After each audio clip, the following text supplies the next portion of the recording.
It's the Criterion. It's the Criterion. Criterion.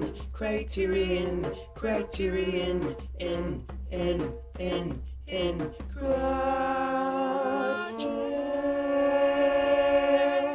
Hi, everybody. Welcome to the Criterion Project. We are here for our next episode to talk about A Hard Day's Night. Nope. We are actually talking about the Red Shoes. There's a change in our schedule. We will talk about A Hard Day's Night next time that we get together. And today we're talking about the 1948 classic, The Red Shoes. And I'm really excited to talk about that. This is actually one of the Criterions that I own on DVD. So I'm really excited to talk about this one. I'm film critic Rache Wagner, and Conrado is here. Yes, he is. But Yes. also we have a very special guest today. Yay. Rachel, Yes. I'll let you introduce our guest. Yes, we have our first guest on the podcast. So exciting. Eric McDonough is here. And Eric, thank you so much for coming on the podcast. Woo. Hey, my pleasure. Thanks for inviting me.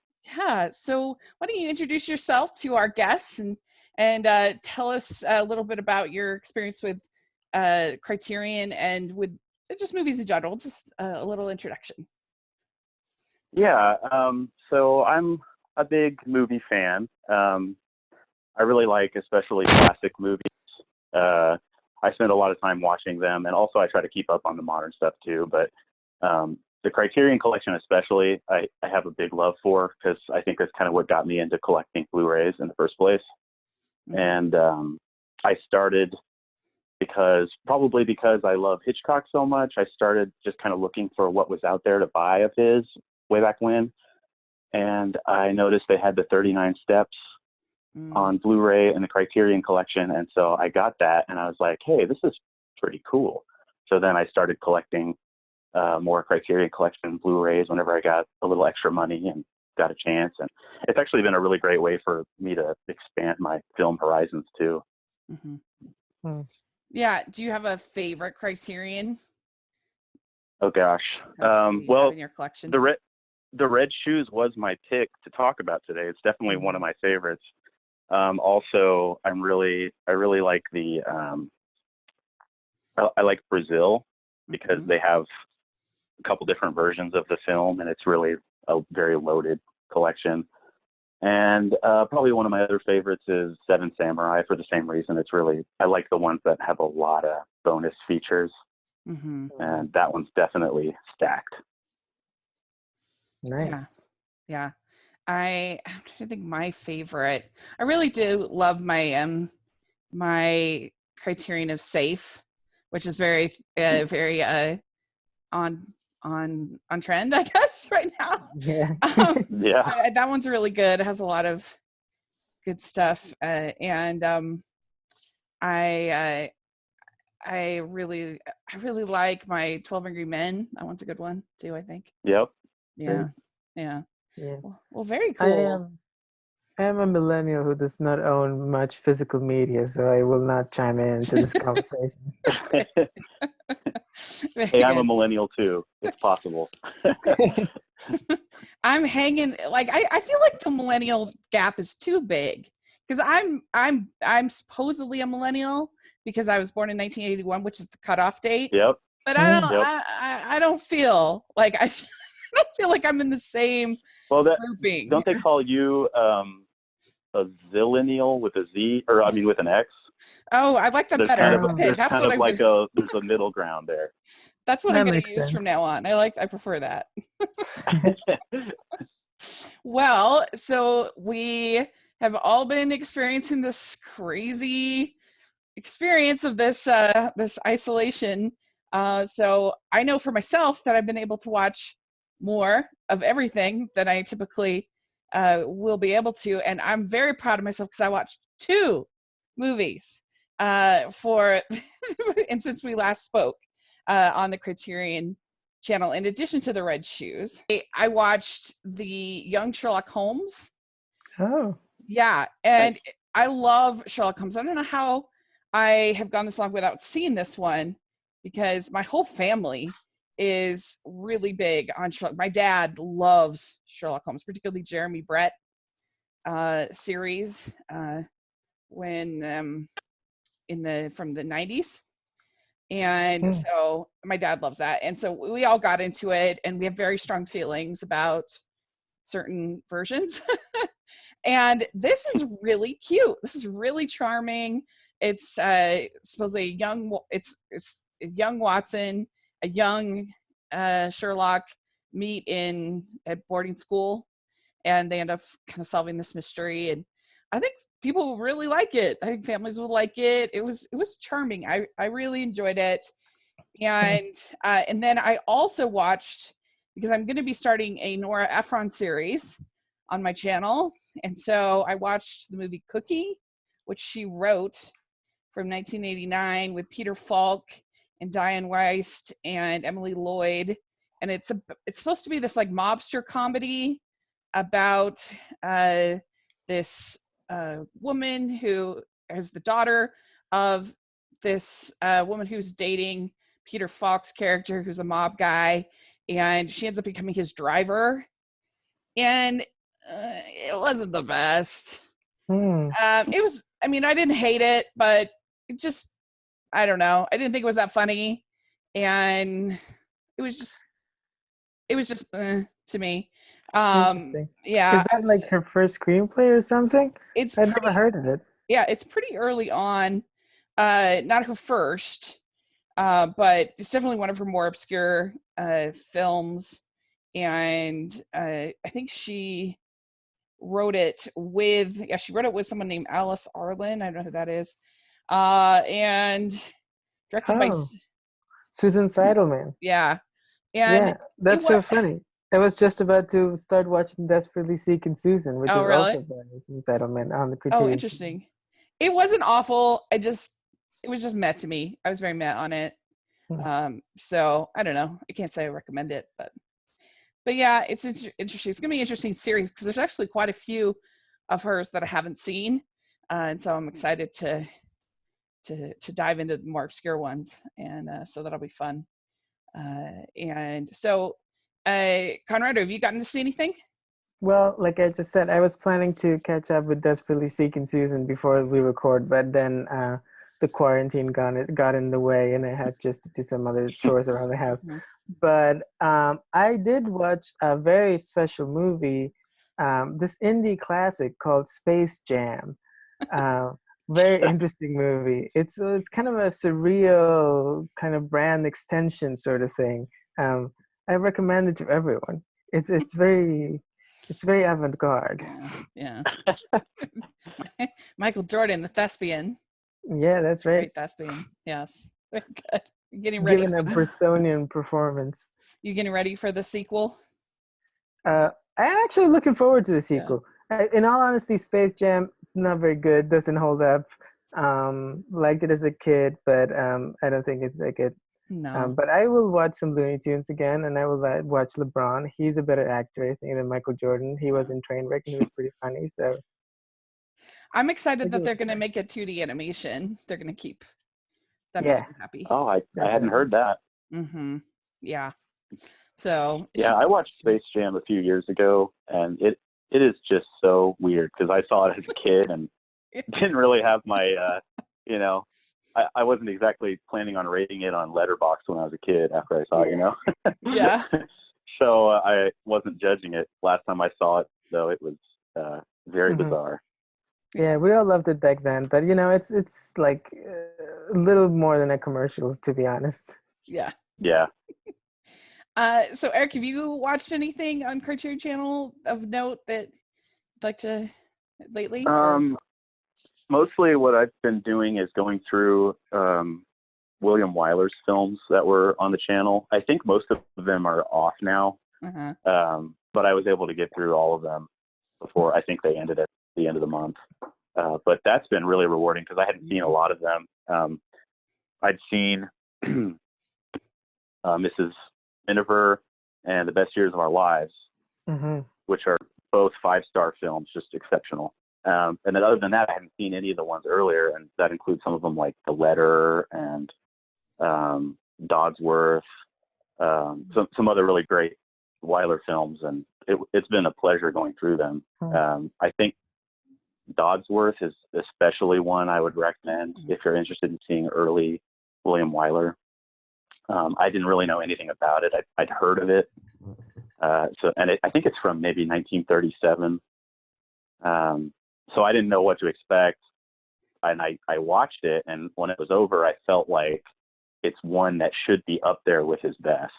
I definitely recommend that one. I haven't even heard of that. That one's new to me. Yeah, That's exciting. It's really not spoken of as much as it should be. I was very surprised.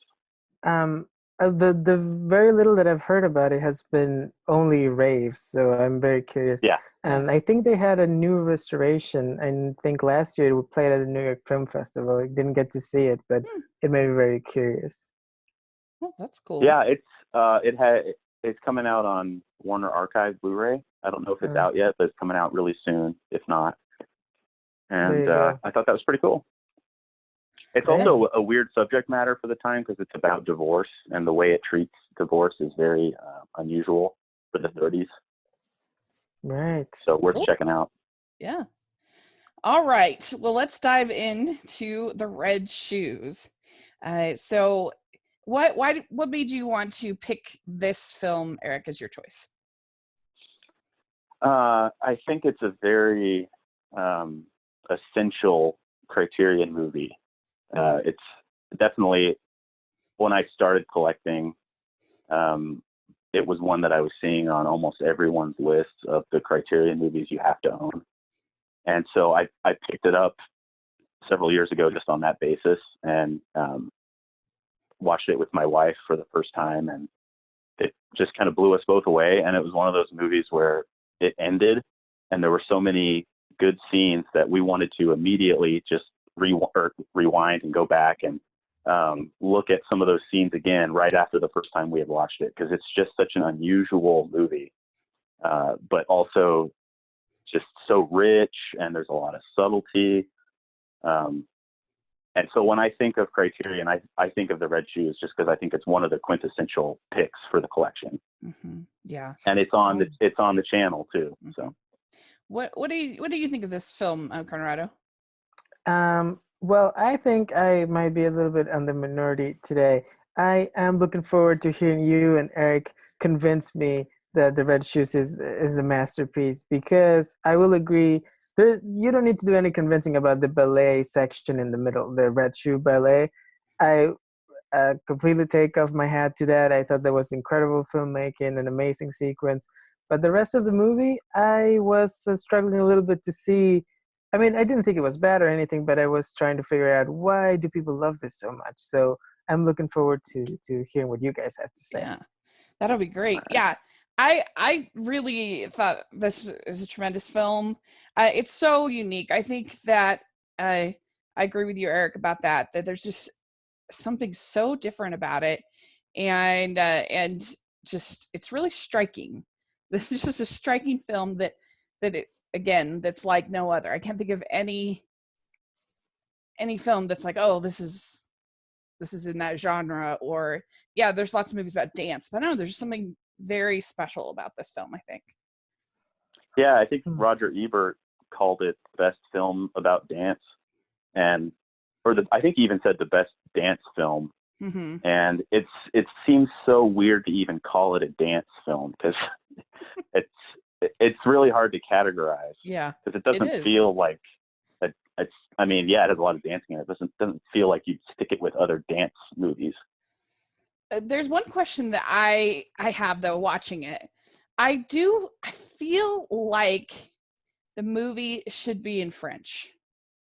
I feel like there's something about, I don't know, it just feels like an art house film to me. It feels like I don't know, just, I mean, I watched Portrait of a Lady on Fire, and like that movie, if that movie had been in English, it wouldn't have been the same. It needed to be in French. And I feel like, I know this is just a total nitpick, but I don't know, there's just something about it that takes me out of the movie just a hair. So you're basically saying the movie's too pretentious to not be French? Maybe.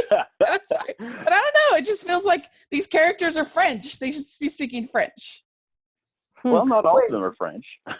yeah, exactly. Which ones are French? I think that the main director of the ballet is supposed to be French, right? Or Yeah, at least yeah. European, non-English, right?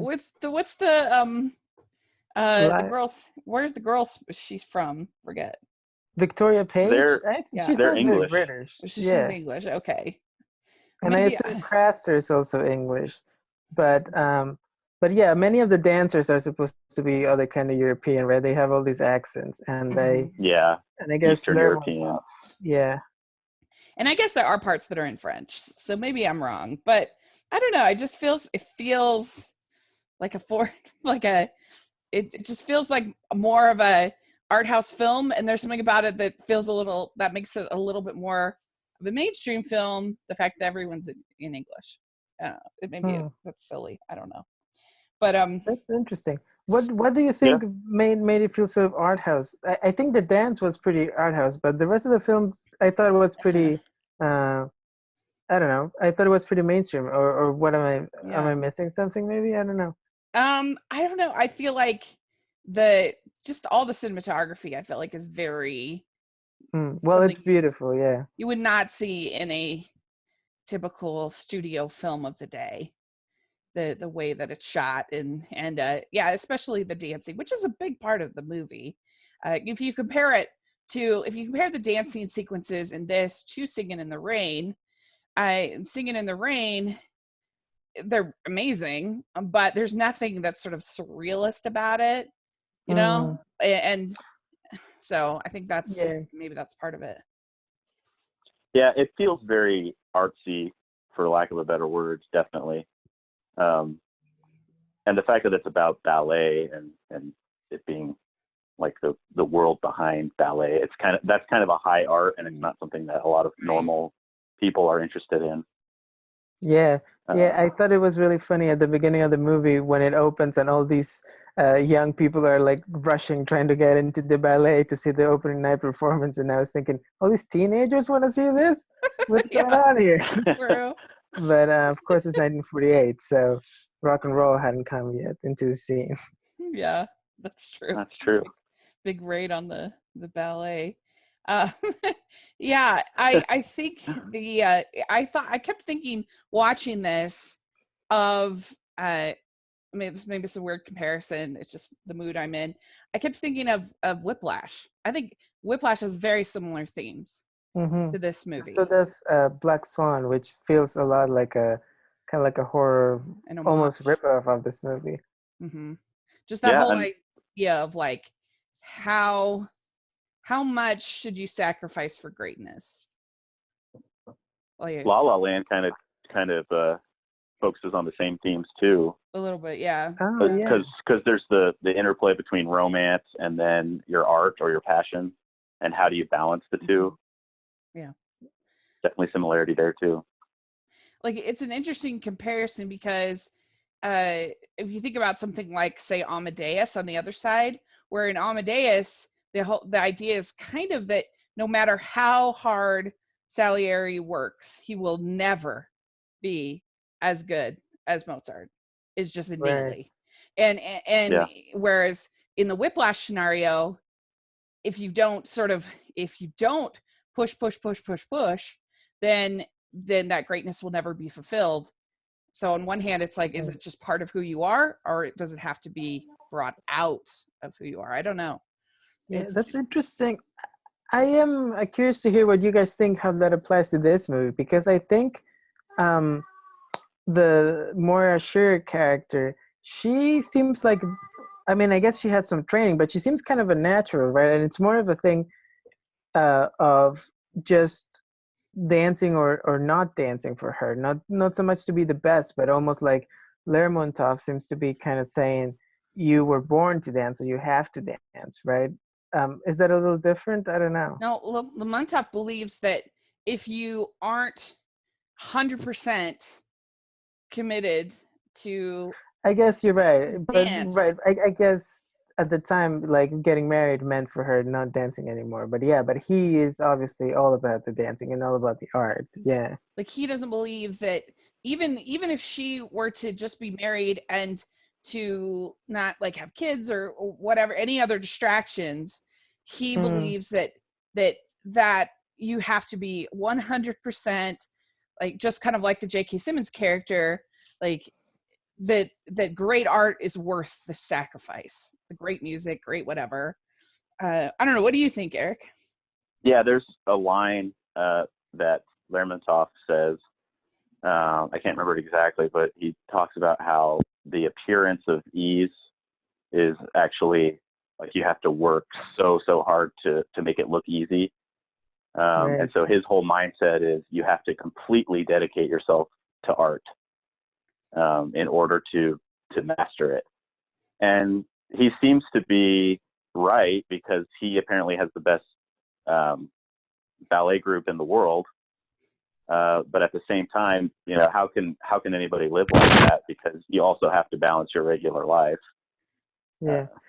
And the people in his ballet clearly don't seem to be, especially the women who dance, don't seem to be willing to live that way, right? Because he loses, Exactly. before he loses, what's her name, Paige, she loses the French one, or the Russian one, whom I love the fact that she is the big dancer, so she announces that she's married in the middle of a rehearsal. I thought it was hilarious.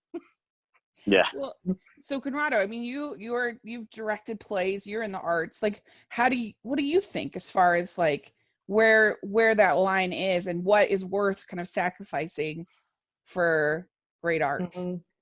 Yeah, well, I think that's an interesting thing to say, and I think that's something that is kind of changing, and it's been changing for a while, the way people think of it, because I think for a long time there was this mentality that you were just supposed to like give everything up for the art, and it was all about the art, and it was not, you know, like, I do it for the art, I don't do it for the money, I don't do it for anything else. And I think now there's been a much more of a trend of people realizing that as much as you want to be an artist, you need to live and make a living out of it, you know.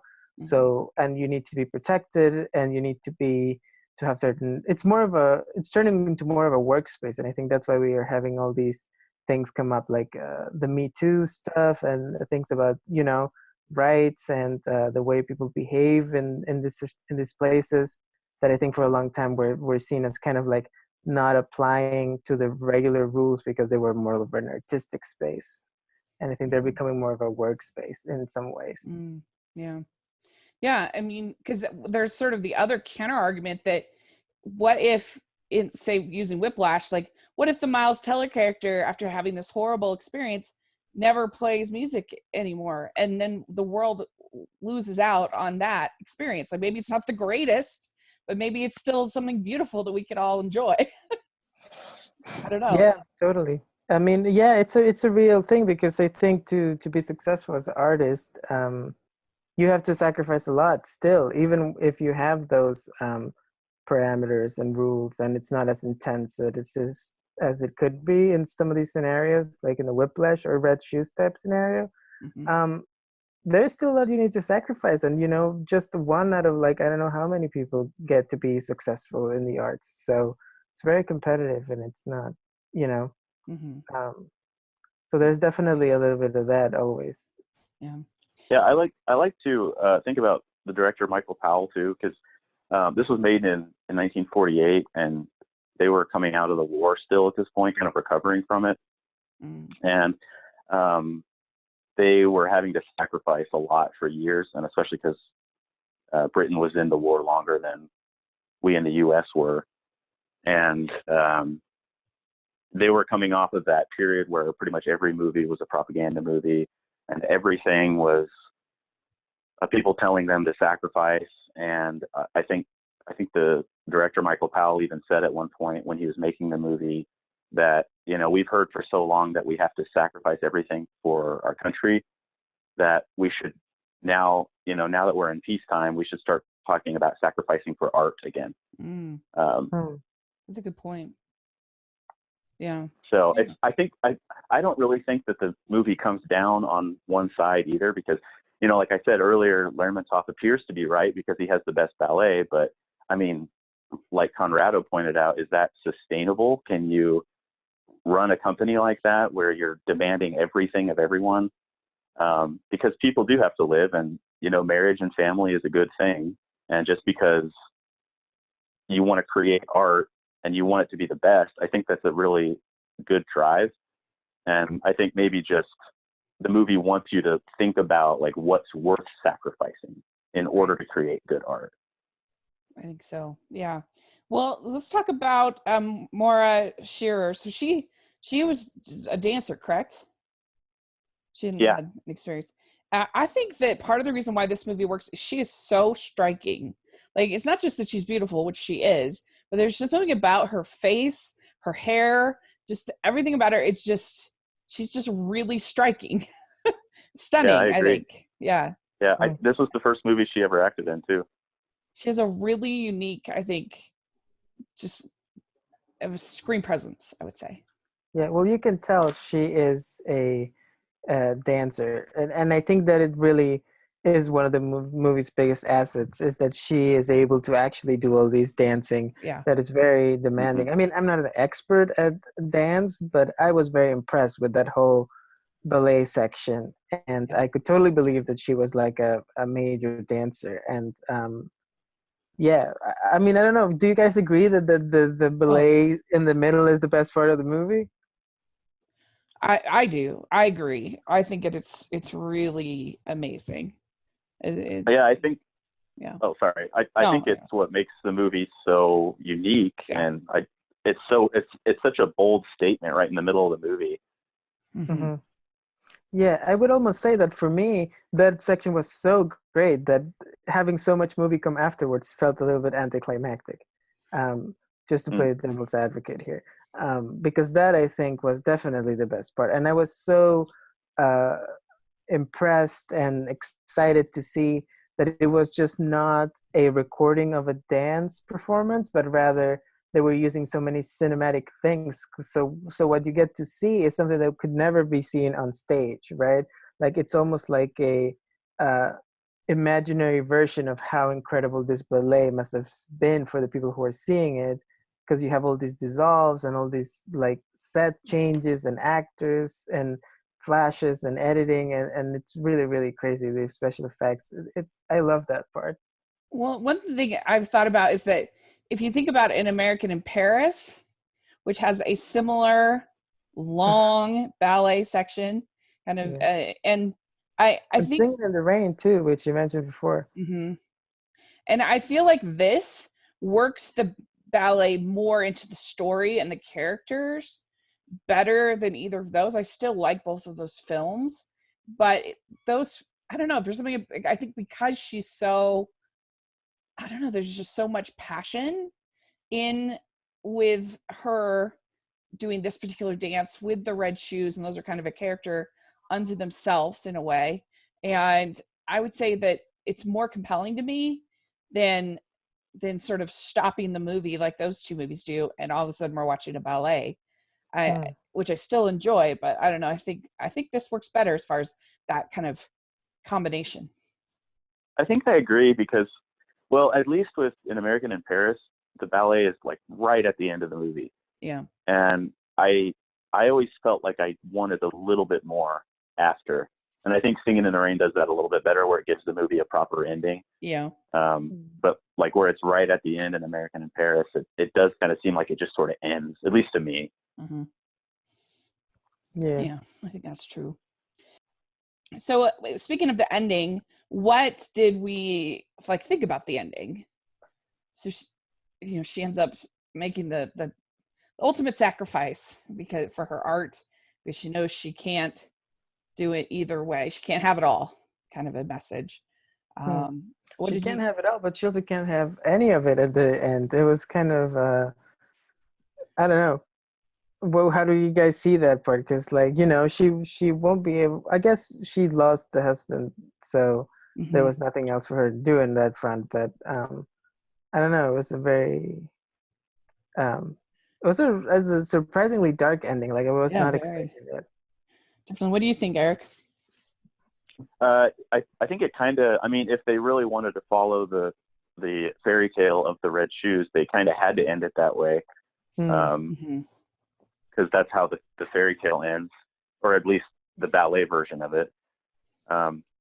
But I always think of how the two men in her life are being so unfair to her to make her choose, because I'm kind of the mentality that you can have a work-life balance and still make great art and still have a great family. And it's really, she wants to do that because she keeps saying to Julian, "You're the only one I love." And she doesn't want to leave him, but also her passion is ballet and she wants to do it. And Lermontov has the best company, so she wants to do it with him. But really, Julian is the one that's saying you can't be in this ballet because he has that grudge against Lermontov. And Lermontov is saying you can't be with Julian because I think your art isn't going to be as good if you're with someone else. And so I think it's the stubbornness of the two men that drive her to suicide, and it's really not her fault.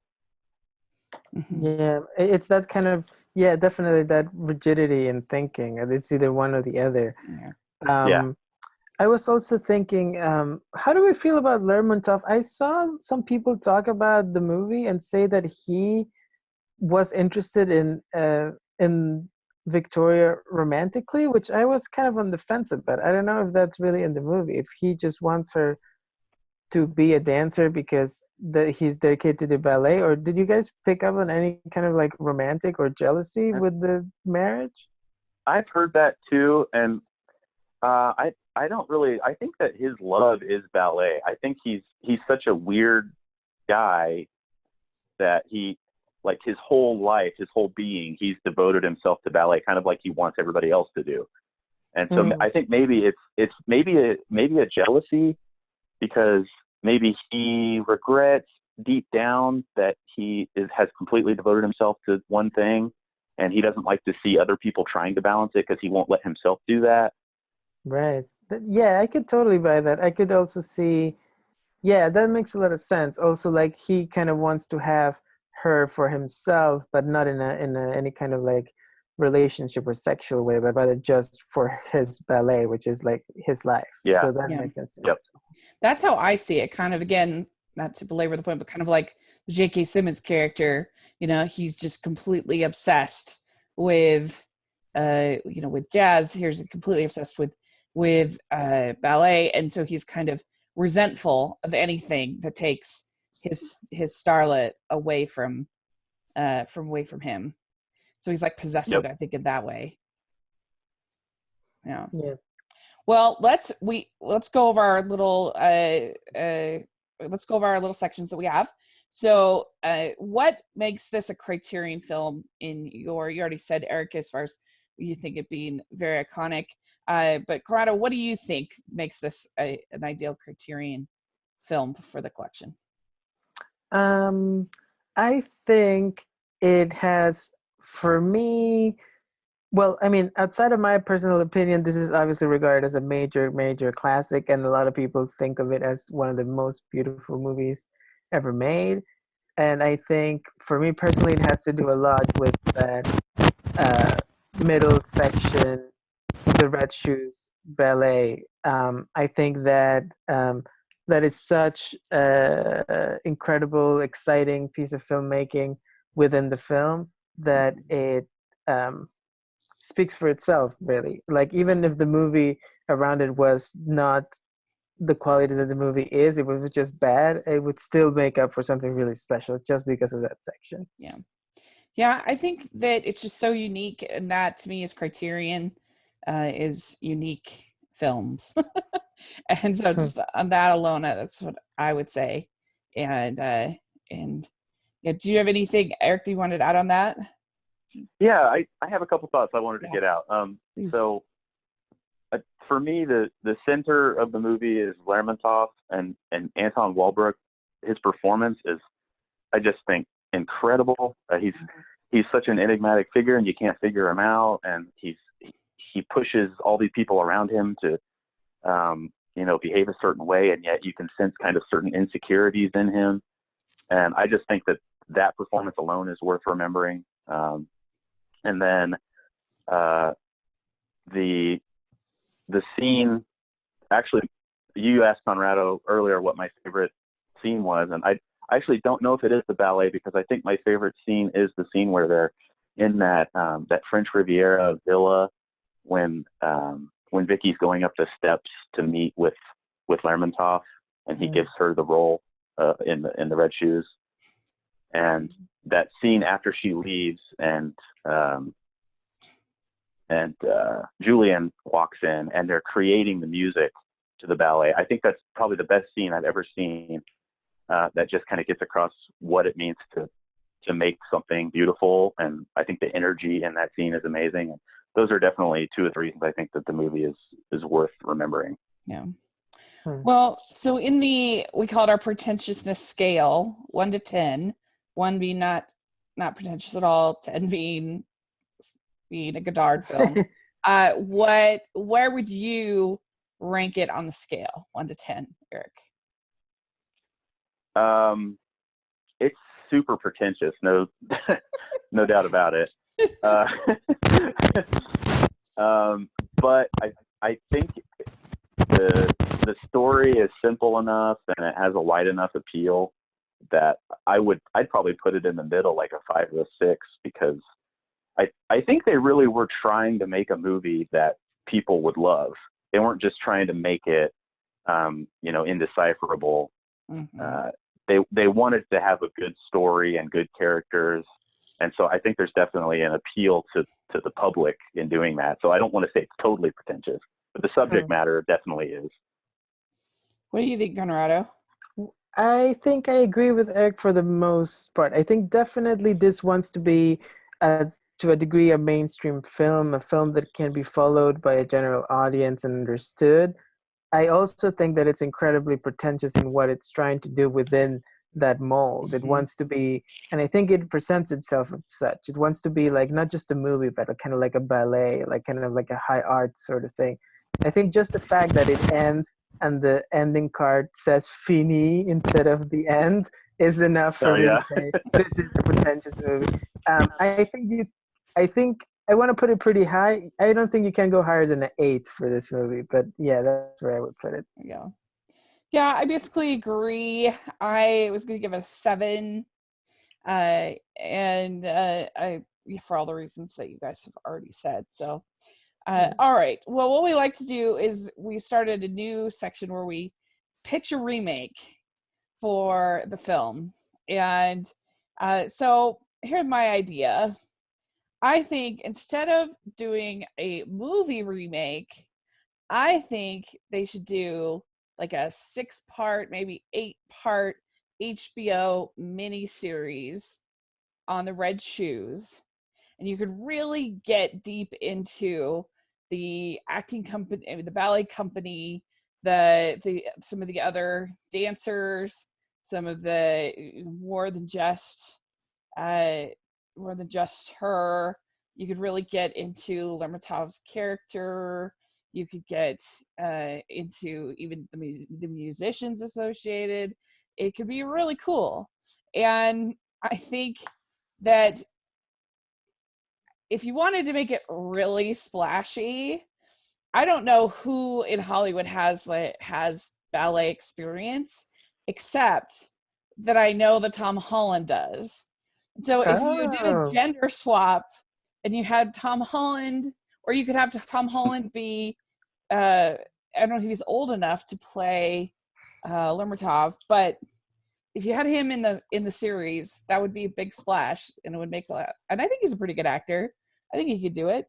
If you wanted to go with a totally unknown, there's a actress that does some roles for Hallmark that's also a like premium ballerina named Lila Fitzgerald. She's a good little actress, and she's done shows and she's done movies, and she's also, like I said, a ballerina, and she's lovely. And I think that if you wanted to go with an unknown, she would be, I think, a really good choice, actually. You're forgetting about Francesca Hayward, star of the hit movie Cats. I thought she did fine in that film. Yeah, and she's a great dancer. She has a lot of ballet experience. She should totally be up there. True. That's true. That's true. So I think I would watch that. I think it would be a pretty good series. So Yeah. that's my pitch. All right. What about you, Sounds Conrado? interesting. Should I go next? Yes.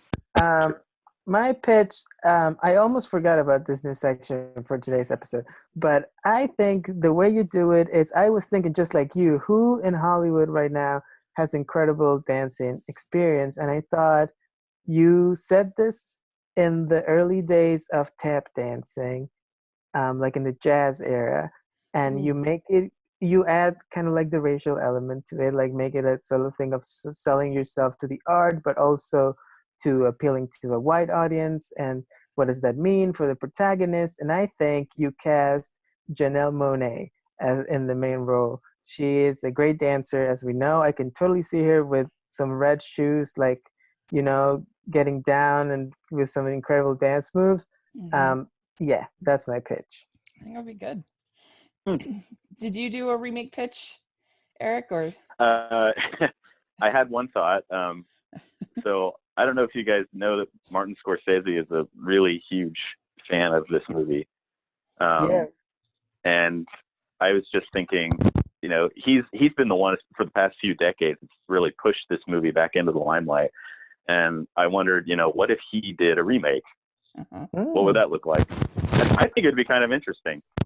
Yeah, and I would love to see him go back to try a musical after Yeah, exactly. so long ago. Yep. Yeah, and also now that you mention it, he is a large part of the kind of like a revival and an interest in Michael Powell and Emmerich Pressburger after Michael Powell did Peeping Tom, which was seen as a very lewd, kind of like catastrophic film that kind of ended his career, and it was kind of like the appreciation of the younger filmmakers like Scorsese that kind of brought him back and his reputation as a master. So right. I think that fits. I think that's a great pick. Well, why don't we combine our pitches? We can have Martin Scorsese direct the 8-part HBO miniseries. 8-part HBO miniseries starring Tom Holland and Janelle Monáe. I would watch that. Yeah. There you go. Perfect. Perfect. Well, very good. Well, let us know what you think of those ideas, and if you have your own pitches, if you're listening that you'd like to share with us, we would certainly love to hear those and to hear what you think. And yeah, if you have any comments about the things that we talked about, please let us know. We would love to hear on Twitter or in the comment section. And Conrado, where can people find you? People can find me on the internet, more specifically on Twitter. My name up there is Coco Hits New York. Great. And Eric, where can people find you? I also hang out on Twitter. My handle is @ConFilmBuff. You can find me there. And you can follow the podcast at Criterion Pod on Twitter, so make sure you're checking that out. And you can find me at Rache's Reviews, all of our social media, iTunes, YouTube, and on Rotten Tomatoes. So make sure to check that out. I'm going to be trying to review whatever I can in this time period. So definitely follow that. And thank you so much, Eric. This was really fun. I really appreciate it. Yeah, this was fun. Yeah, we'll have to do it again. Thank you, Eric. Yeah. Thank you guys. So again, let us know what you all thought, and we'll be back in a couple weeks talking about A Hard Day's Night. It'll be really fun. Yeah, it's the British invasion over here in the Criterion Project. All right, bye everyone. Bye. Bye-bye.